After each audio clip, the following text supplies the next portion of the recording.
Continuamos entonces. Bien, si queremos trabajar pero más hacia atrás, ok. L es este valor para que yo pueda tenerlo, el valor de Henry en kilómetro, y hay que utilizar esta ecuación en donde podemos tener la distancia media geométrica. ¿Esto para qué se ocupa? Comúnmente se ocupa cuando los conductores van en charola. ¿Por qué? Porque la tabla 9 es para tubo, ¿sí?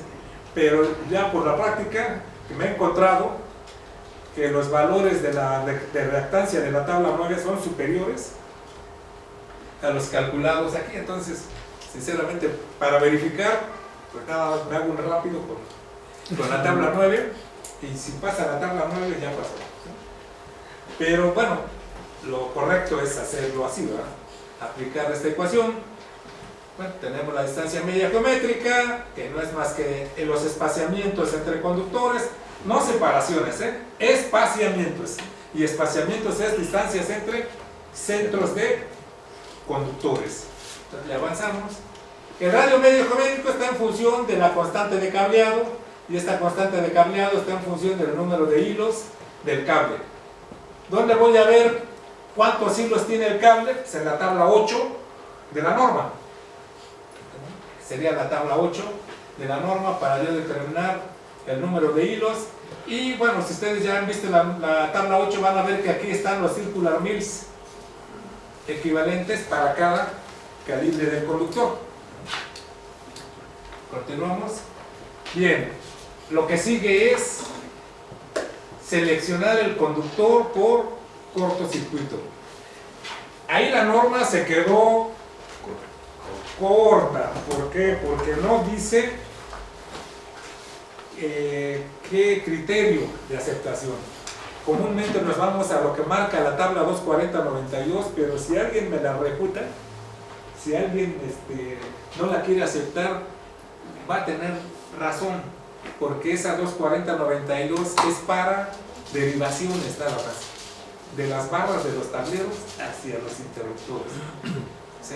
Pero es un buen elemento para analizarlo, para analizar. ¿Y el título cuarto no me da respaldo? ¿Mande? ¿El título cuarto no me da respaldo? Por ejemplo, pero aparte de que debe de cumplir no solamente con sí, el valor para alimentar la carga, sino que soporte los esfuerzos electromecánicos que lo establece, ¿está claro? Por ahí. Es que, sí, está bien. Aquí en el 241 te dice en la nota que la protección contra sobrecorriente para conductores y equipos se instala para que abra el circuito si la corriente alcanza un valor que cause, y eso es lo importante, una temperatura excesiva o peligrosa en los conductores o en su aislamiento. Pero no te da una ecuación, no te dice calcúlalo así lo aceptas o así lo rechazas.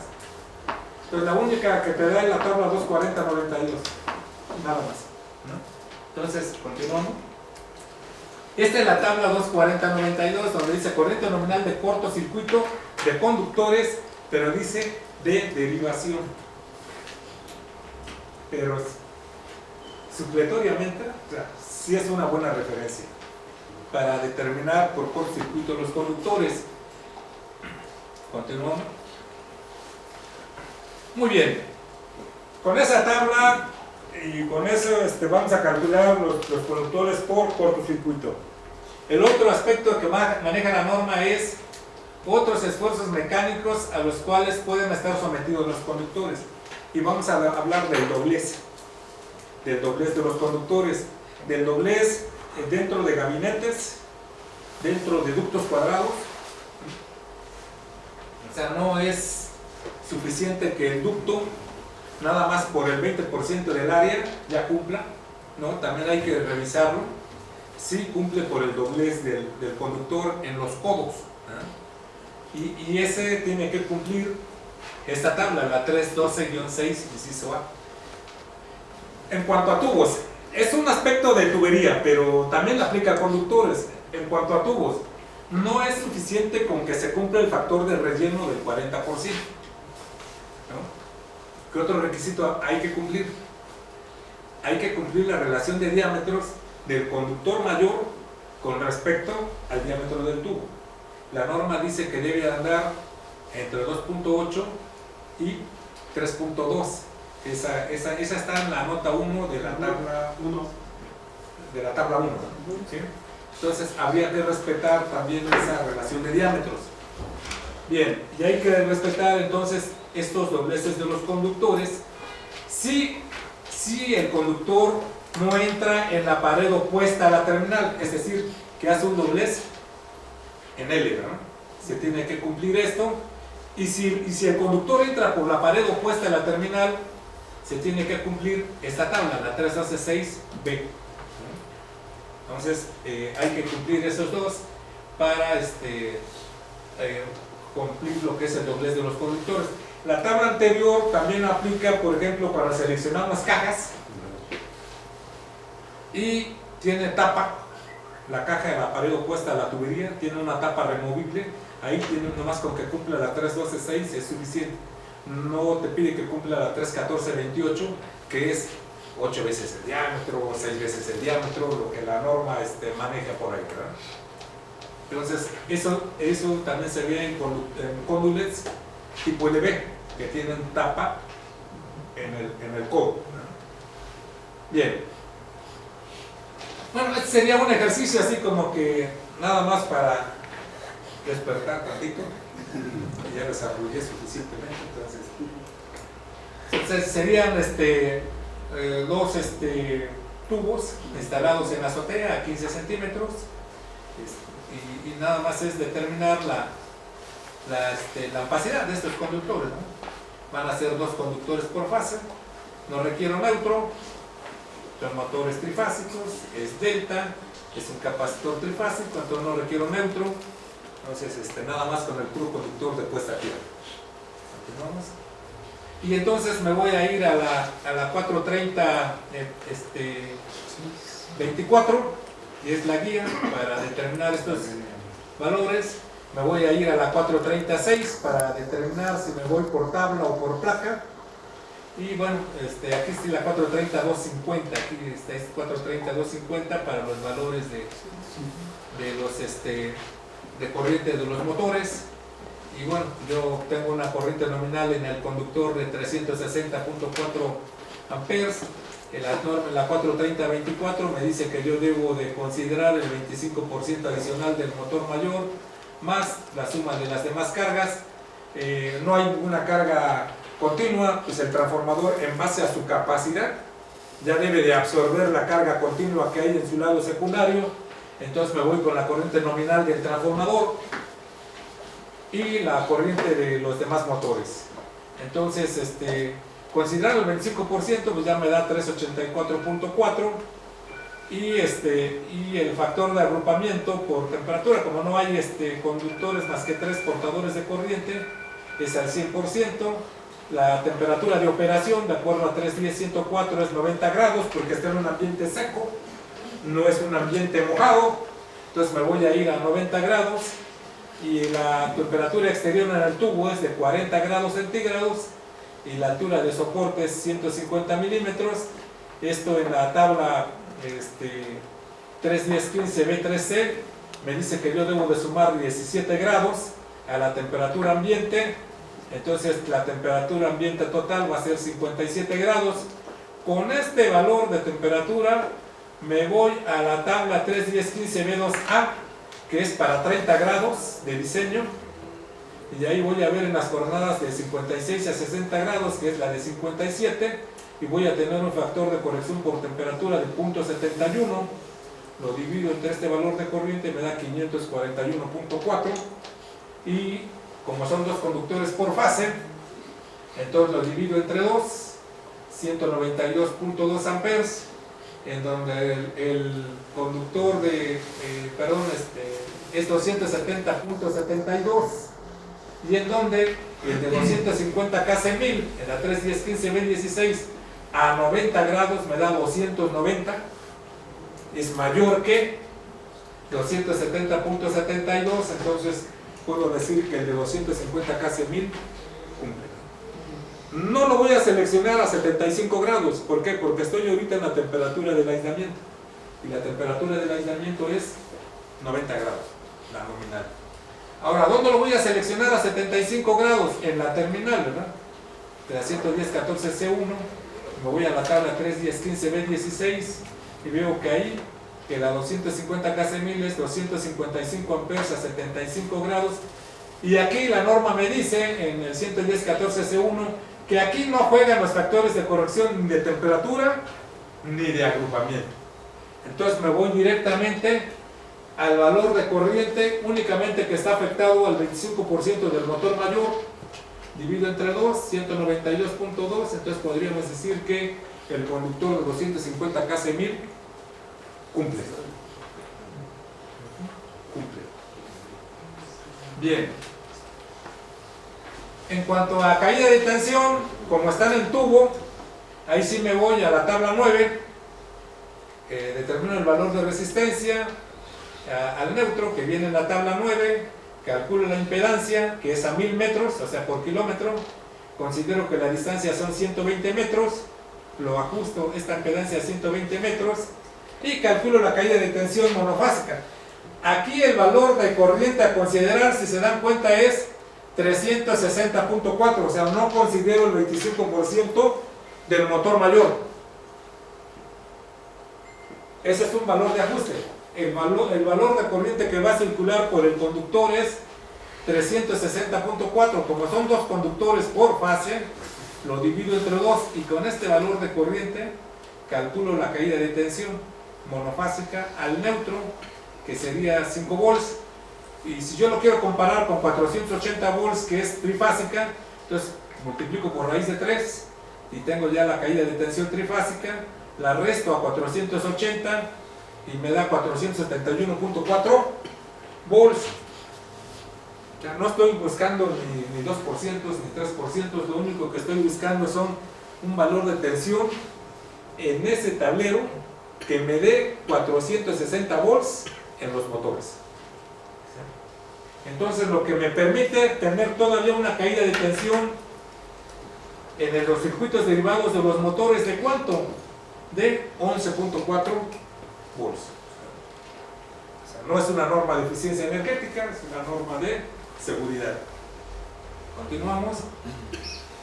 Con estas mismas ecuaciones que tenemos en la 24092 y en base al valor de corriente de cortocircuito, que por ahí son 6.500 amperes para este transformador de 300 kVA en 480, entonces sustituyo valores, los valores que ahí dicen. El único que hay que determinar es el tiempo. Y el tiempo, ¿qué tiempo le damos? ¿Qué tiempo le damos? En baja tensión. 3 o 4 Yo le di 3 ciclos. Y le di 3 ciclos mañosamente. Le di 3 ciclos porque se supone que en baja tensión en 3 ciclos tenemos la corriente de cortocircuito simétrica. Si yo le doy menos, entonces tendría yo que considerar la asimétrica, que no es ningún problema. La asimétrica en baja tensión comúnmente es el factor de simetría es 1.25 comúnmente, ¿no? Entonces, pero bueno, para quedarme con la asimétrica le di 3 ciclos que serían 0.05 segundos, y con esto me da una constante multiplicativa de la corriente de cortocircuito de 4.22. Después de resolver todo esto, y ya por el valor de cortocircuito, multiplico por 6.500, 4.22, y me da que los circular mills andan en 27.461. Resulta que mi cable es de 250 kC1000, entonces va a cumplir, pero por mucho, ¿no? Claro, esto no es lo mismo si tenemos en 220 volts.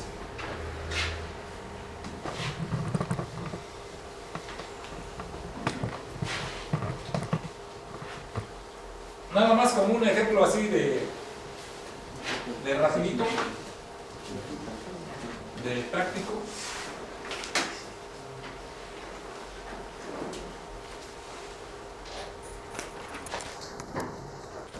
Vamos a tener un transformador de 300 kVA,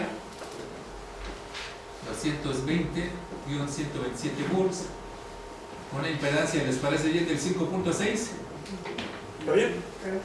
Entonces de aquí pues yo puedo tener una protección principal, me voy a mi tablero general, ¿Tienen la lista, compañeros? ¿Vale? No. Están pidiendo la lista de asistencia. ¿De asistencia? Perdón, pensé que estaban. Ok, vamos a ir. Con esto yo podría calcular una corriente nominal, no sé, van a cerca de los 800 amperes, que es 794 o algo así por ahí, ¿verdad?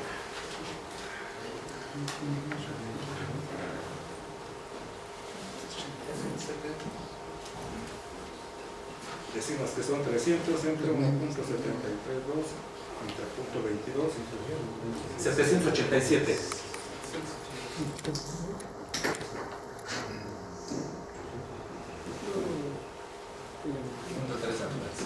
Pues podríamos tener una corriente de cortocircuito. ¿Les parece bien? Más o menos, aproximada. No vayan a ser tan exigentes. ¿Está bien? Sí. Prox.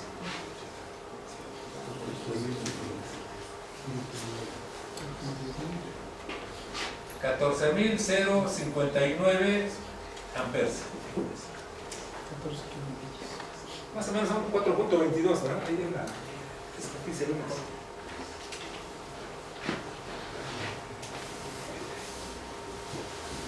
$4.22.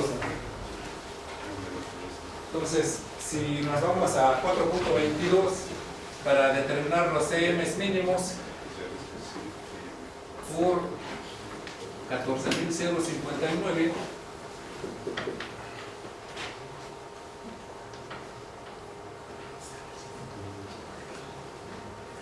me da 59,330 CMs. Si ustedes tienen en la tabla 8, la norma, en la tabla 8, ahí van a ver a qué calibre corresponde 59,330 CMs.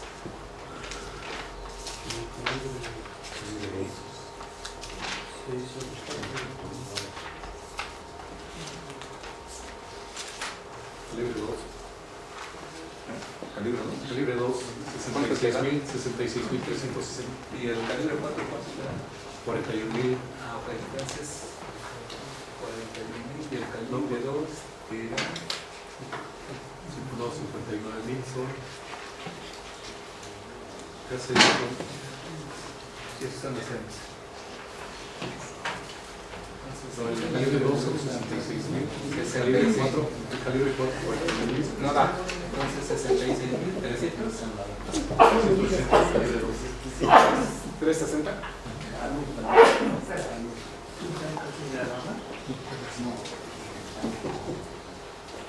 Entonces calibre 2 A1G es igual a 66,360. Tabla 8.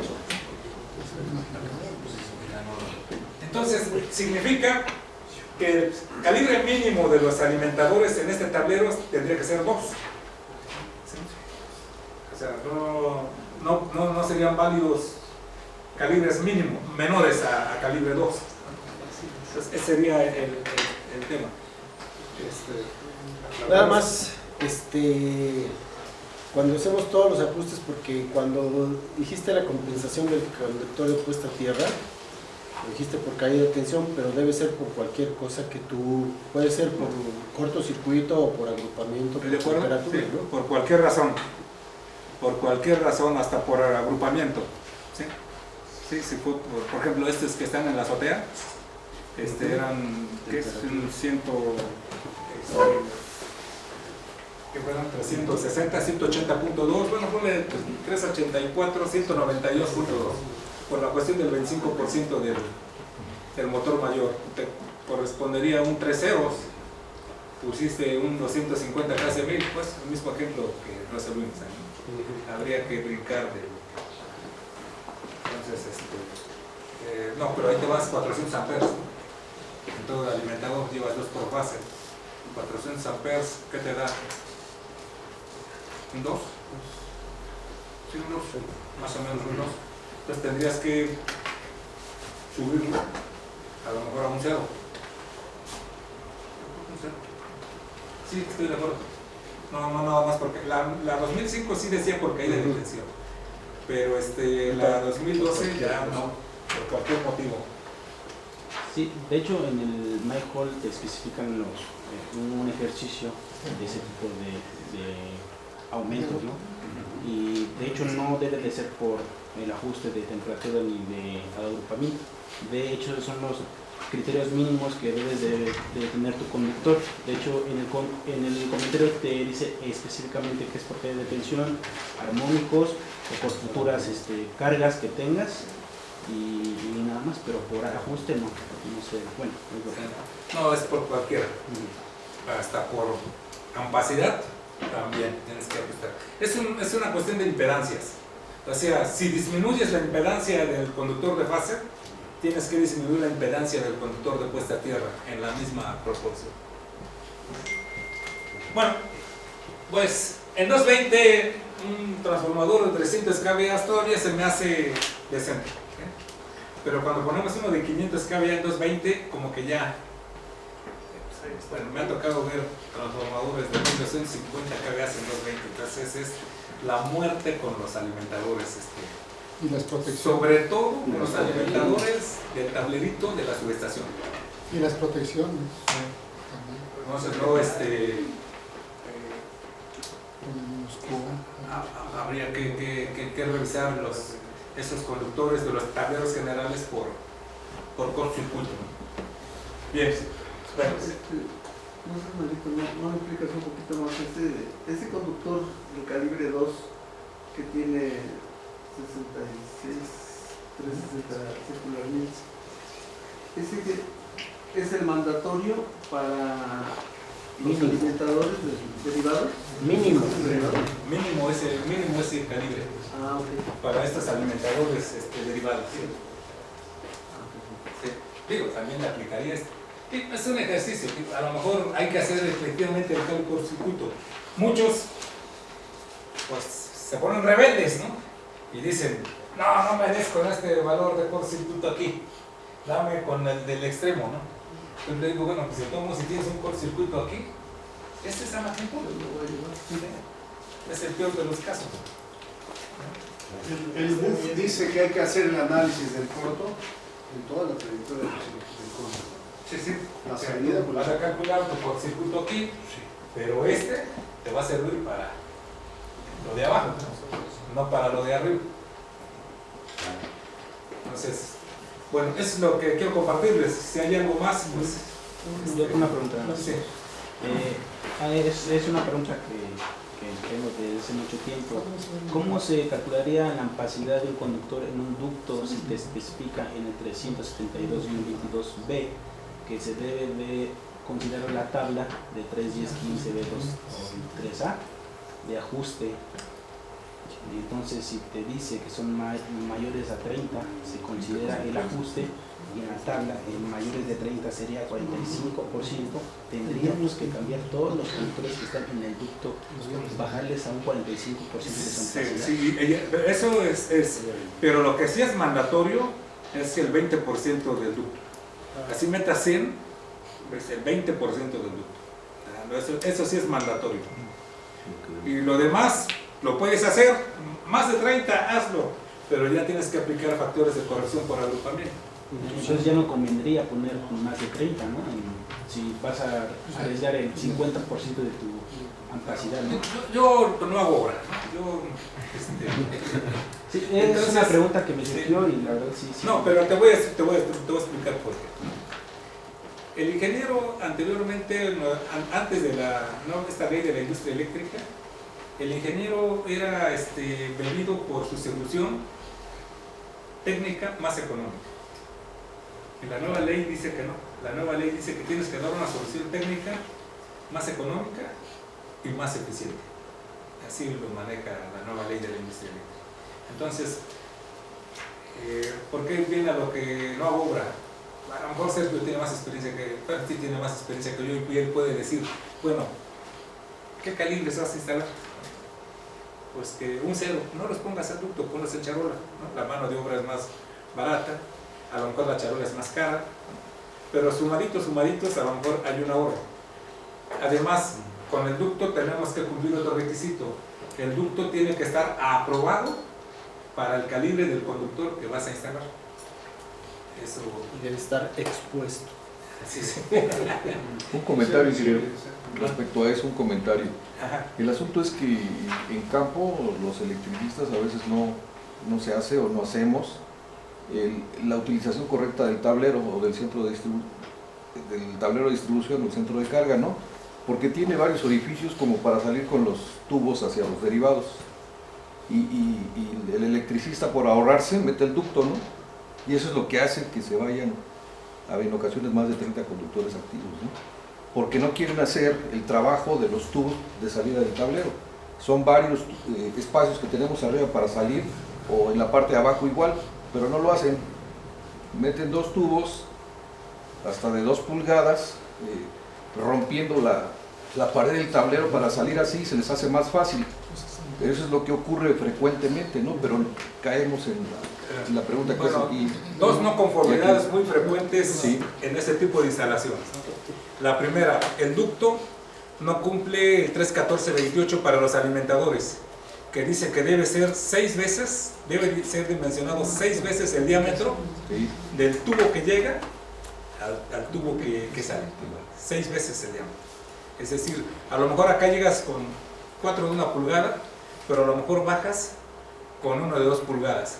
Entonces el ducto debe de ser pues mínimo de 30 centímetros. Claro, Y- no lo hay. Esa es una. La otra, no conformidad común. Como ya bajas con muchos conductores dentro de ese tubo de 2 pulgadas, entonces como tienes más de 60 centímetros de longitud, entonces le aplican los factores de corrección por agrupamiento, ¿no? Otra no conformidad. Bueno, a lo mejor hay las libras. Si son de más de 60 centímetros, ya no puedes ocupar el factor de relleno del 60%. Claro. ¿No? Ya se te convierte en una canalización. Eso es lo que he visto Ocurre. en este tipo de experiencia, ¿no? Sí. Ya. Si no hay nada más que hacer, me voy a... Hay más.